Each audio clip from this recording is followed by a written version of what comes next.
Welcome back, guys, to another review coming to you on my reviews, and today we have for you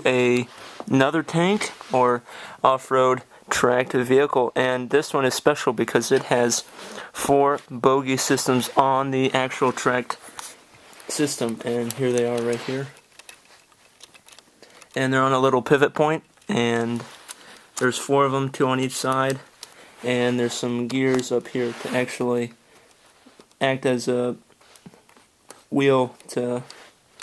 prevent it from actually hitting the panel right there, which is the red piece. So there's 2 axle motors that actually power it, and there's a little fin on the back to show you where the rear is, and let's get right to the driving.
That's about it.